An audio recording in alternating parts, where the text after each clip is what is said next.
تنم فرسودہ جاں پارا سے ہجراں یا رسول اللہ۔ السلام علیکم ورحمۃ اللہ وبرکاتہ۔ نحمدہ ونصلی ونسلم علی رسولہ الکریم، اما بعد۔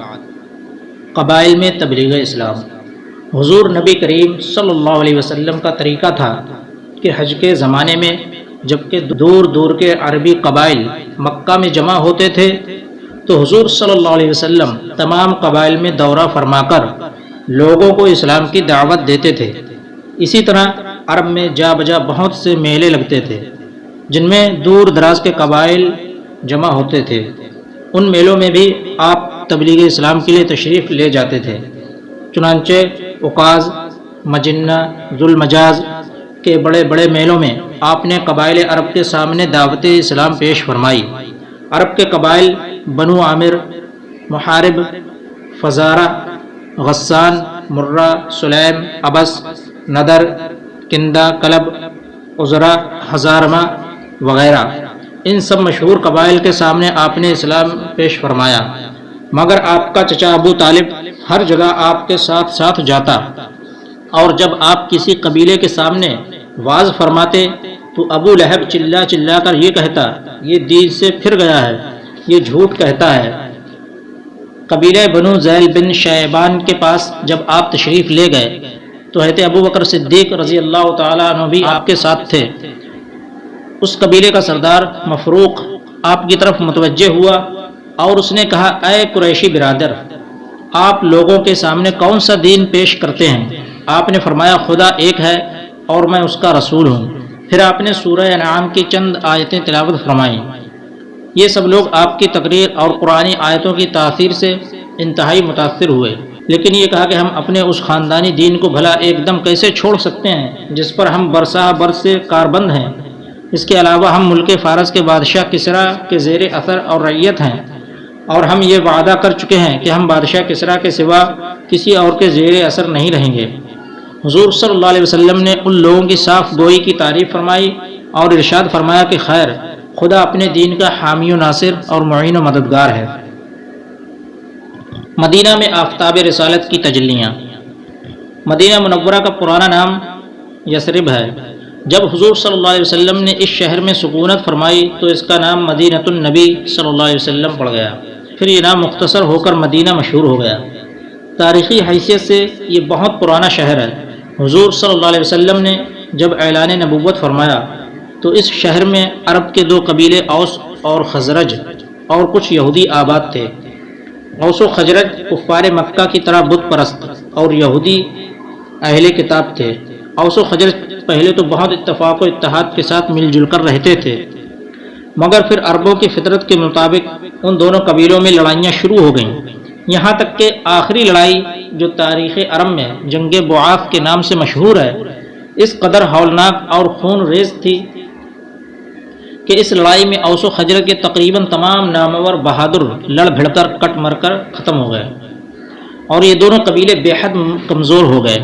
یہودی اگرچہ تعداد میں بہت کم تھے، مگر چونکہ وہ تعلیم یافتہ تھے، اس لیے اوس و خزرج ہمیشہ یہودیوں کی علمی برتری سے مرعوب اور ان کے زیر اثر رہتے تھے۔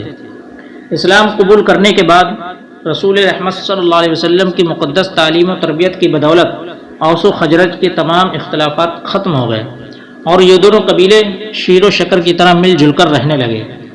اور چونکہ ان لوگوں نے اسلام اور مسلمانوں کی اپنے تن من دھن سے بے پناہ امداد و نصرت کی، اس لیے حضور اکرم صلی اللہ علیہ وسلم نے ان خوش بختوں کو انصار کے معزز لقب سے سرفراز فرما دیا، اور قرآن کریم نے بھی ان جانثاران اسلام کی نصرت رسول و امداد مسلمین پر ان خوش نصیبوں کی مدح و ثنا کا جا بجا خطبہ پڑھا، اور از روئے شریعت انصار کی محبت اور ان کی جناب میں حسن عقیدت تمام امت مسلمہ کے لیے لازم الایمان اور واجب العمل قرار پائی، رضوان اللہ تعالی علیہ مجمعین۔ مدینہ میں اسلام کیوں کر پھیلا؟ انصار اگرچہ بت پرست تھے، مگر یہودیوں کے میل جول سے اتنا جانتے تھے کہ نبی آخر الزماں کا ظہور ہونے والا ہے، اور مدینہ کے یہودی اکثر انصار کے دونوں قبیلوں اوس و خزرج کو دھمکیاں بھی دیتے تھے، نبی آخر الزماں کے ظہور کے وقت ہم ان کے لشکر میں شامل ہو کر تم بت پرستوں کو دنیا سے نیست و نابود کر ڈالیں گے۔ اس لیے نبی آخر الزماں کی تشریف آوری کا یہود و انصار دونوں کو انتظار تھا۔ نبوت کے 11ویں سال میں حضور صلی اللہ علیہ وسلم معمول کے مطابق حج میں آنے والے قبائل کو دعوت اسلام دینے کے لیے مینا کے میدان میں تشریف لے گئے اور قرآن مجید کی آیتیں سنا کر لوگوں کے سامنے اسلام پیش فرمانے لگے۔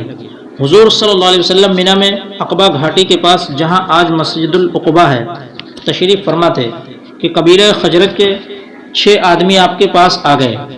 آپ نے ان لوگوں سے ان کا نام و نسب پوچھا، پھر قرآن کی چند آیتیں سنا کر ان لوگوں کو اسلام کی دعوت دی، جس سے یہ لوگ بے حد متاثر ہو گئے اور ایک دوسرے کا منہ دیکھ کر آپس میں یہ کہنے لگے کہ یہودی جس نبی آخر الزماں کی خوشخبری دیتے رہے ہیں یقیناً وہ نبی یہی ہیں، لہٰذا کہیں ایسا نہ ہو کہ یہودی ہم سے پہلے اسلام کی دعوت قبول کر لیں۔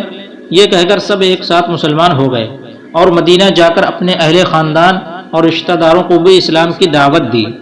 ان 6 خوش نصیبوں کے نام یہ ہیں: حضرت ابو الحیثم بن طیحان، حضرت ابو امامہ اسد بن زرارہ، حضرت عوف بن حارث، حضرت رافع بن مالک، حضرت قطبہ بن عامر بن حدید، حضرت جابر بن عبداللہ بن ریاب رضوان اللہ تعالی علیہ مجمعین۔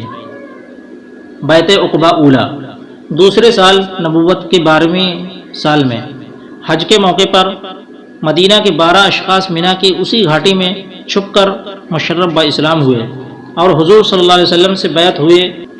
تاریخ اسلام میں اس بیعت کا نام بیعت عقبہ اولیٰ ہے۔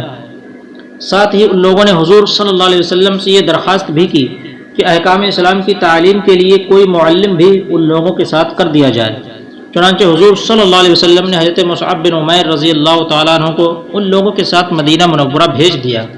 وہ مدینہ میں حضرت اسد بن زرارہ رضی اللہ تعالیٰ عنہ کے مکان پر ٹھہرے اور انصار کے ایک گھر میں جا کر اسلام کی تبلیغ کرنے لگے اور روزانہ 1-2 نئے آدمی آغوش اسلام میں آنے لگے، یہاں تک کہ رفتہ رفتہ مدینہ سے قبا تک گھر گھر اسلام پھیل گیا۔ قبیلہ اوس کے سردار حضرت سعد بن معاذ رضی اللہ تعالیٰ عنہ بہت ہی بہادر اور بااثر شخص تھے۔ حضرت مصعب بن عمیر رضی اللہ تعالیٰ عنہ نے جب ان کے سامنے اسلام کی دعوت پیش کی تو انہوں نے پہلے تو اسلام سے نفرت و بیزاری ظاہر کی، مگر جب حضرت مصعب بن عمیر رضی اللہ تعالیٰ عنہ نے ان کو قرآن مجید پڑھ کر سنایا تو ایک دم ان کا دل پسیج گیا اور اس قدر متاثر ہوئے کہ سعادت ایمان سے سرفراز ہو گئے۔ ان کے مسلمان ہوتے ہی ان کا قبیلہ اوس بھی دامن اسلام میں آ گیا۔ اسی سال بقول مشہور ماہ رجب کی 27ویں رات کو حضور صلی اللہ علیہ وسلم کو بحالت بیداری معراج جسمانی ہوئی اور اسی سفر معراج میں 5 نمازیں فرض ہوئیں، جس کا تفصیلی بیان انشاءاللہ تعالی معجزات کے باب میں آئے گا۔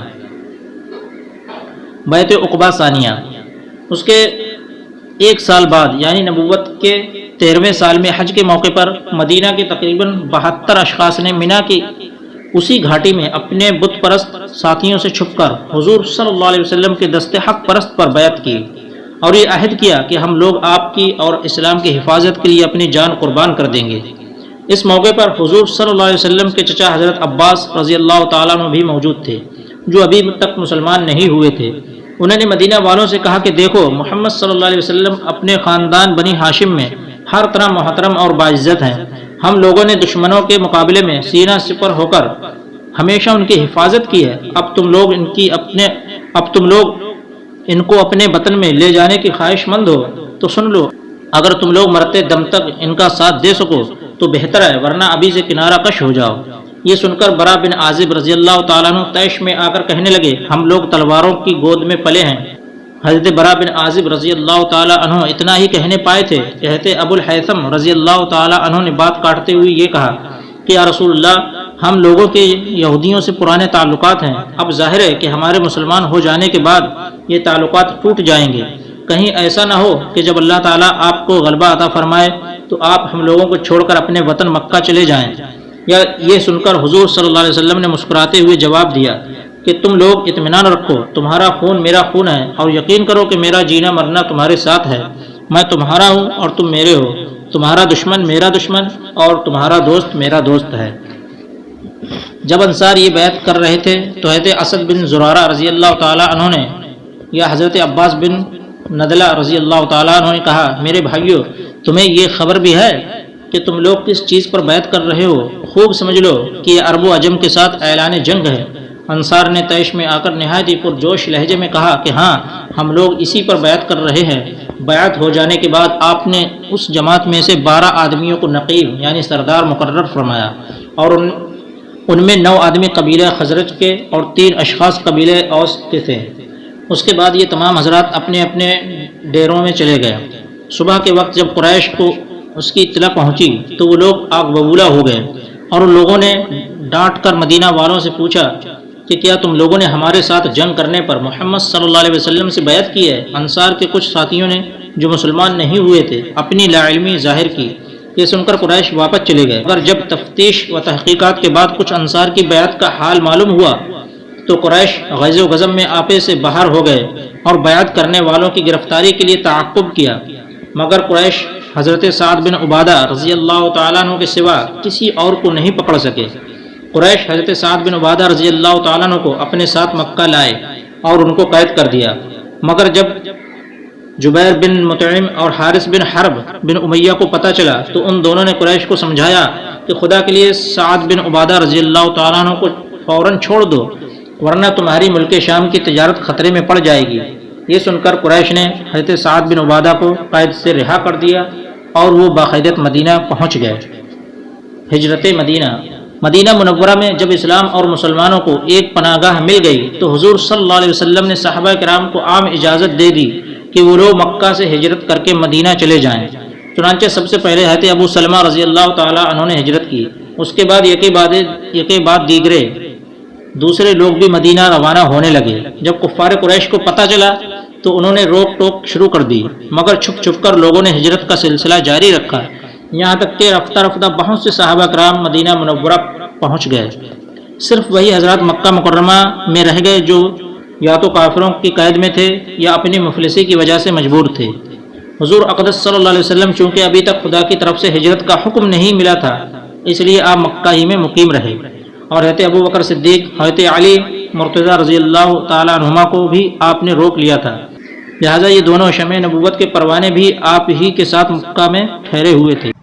السلام علیکم دوستو، اگر آپ لوگوں کو ہماری یہ صحیح نہ تمام پسند آئے تو ہمارے چینل کو سبسکرائب، لائک اور شیئر ضرور کریں۔